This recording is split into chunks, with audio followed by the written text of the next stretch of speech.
કેમ છો મિત્રો? જય શ્રી રામ, જય માતાજી. તો આ મોર્નિંગમાં જોબ પર જવા માટે નીકળી ગયા છે, કામ પર જવા માટે. તો બસ બહાર નીકળ્યા તો જોયું તો એકદમ વરસાદ પડી રહેલો હતો, કાલની જેમ મસ્ત એકદમ, પણ થોડોક નોર્મલ હતો, એટલા માટે વાંધો નહીં આવ્યો. તો પણ અહીંયા બધું પાણી તો થઈ જ ગયેલું છે. મને લાગે લગભગ રાતના વધારે વરસાદ પડ્યો છે. મિત્રો રેલવે સ્ટેશન પર પહોંચી ગયા છે ને રેલવે સ્ટેશન પર તમે જોયું તેમ બધા છત્રી ને એ બધું લઈને આવે છે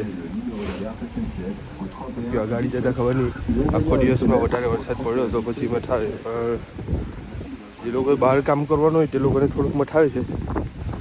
મારે જીવન થોડુંક નથી મઠાવતું, કેમ કે અમારે અંદર જ કામ કરવાનું છે દુકાનમાં. આજે થોડીક શરદી થઈ ગયેલી છે, ખબર નહીં. રાતના હવાના ઉઠ્યો ત્યારે ગળું થોડુંક નાક બંધ હતું, ગળું થોડુંક પકડાઈ ગયેલું હતું. તો કંઈ નહીં, હવે તો ચાલ્યા જ કરે ઠંડીમાં અને વરસાદમાં. ચાલો કંઈ નહીં મિત્રો, તો ચાલ્યા જ કરવાનું.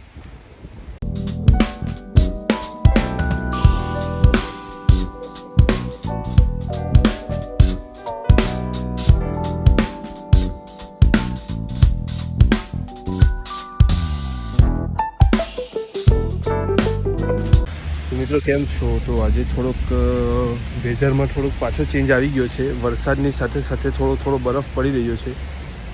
ખબર નહીં તમને દેખાય કે નહીં દેખાય. તમને હું બેક કેમેરાથી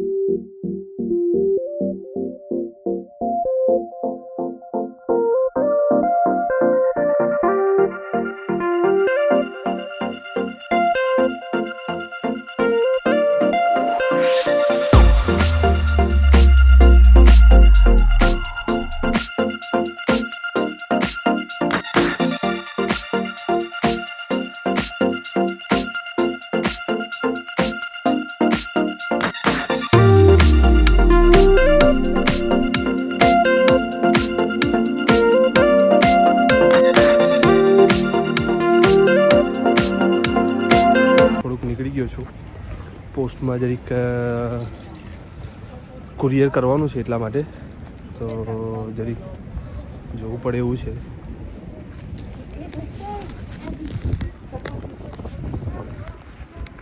સવારના વરસાદ પડતો હતો, હમણાં થોડુંક વેધર ખુલી ગયેલું છે. વરસાદ નથી પડતો, પણ થોડીક ઠંડી વધી ગયેલી છે. તો થોડીક કાલ કરતાં જરીક વધારે ઠંડી થઈ ગયેલી છે.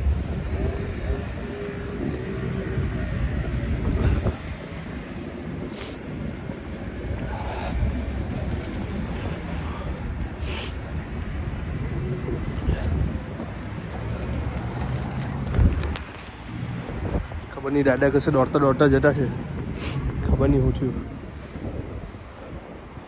તેરી બહુ દોડતા છે. તો બસ આ મિત્રો નીકળી ગયો છું જોબ પરથી, ને થોડુંક બેંકમાં જવાનું છે. આજે થોડુંક કામ છે, તો આજે આખો દિવસ શરદીએ બહુ હેરાન કર્યો. તો કંઈ તમે જોઈ શકો છો મારી પછાડીમાં બે ભાઈ, हम लोग को साथ कैसे क्या कहना चाहते हो? हाय हाय हाय भाई, कुछ कहना चाहते हो? चलो नहीं आप क्या कहना चाहते हो? हाय नहीं करोगे? हाय उन्होंने कही हुई है फोन से. तो मैंने क्या पता नहीं, वैसे आपने टोपी सीधी कर नहीं. तो અમે ત્રણ ભાઈ જે બેંકમાં જતા છે. આપ ક્યાં ટોપી જમા કર રહે હો ભાઈ? ચાલો મળીએ. તો જેવો સ્ટેશન પાસે પહોંચ્યો તો ટ્રેન મારા લીધેલી હતી ટ્રેન. તો કેમ છો મિત્રો? જય શ્રી રામ, જય માતાજી. તો કાલે મેં થોડુંક શરદીના કારણે થોડુંક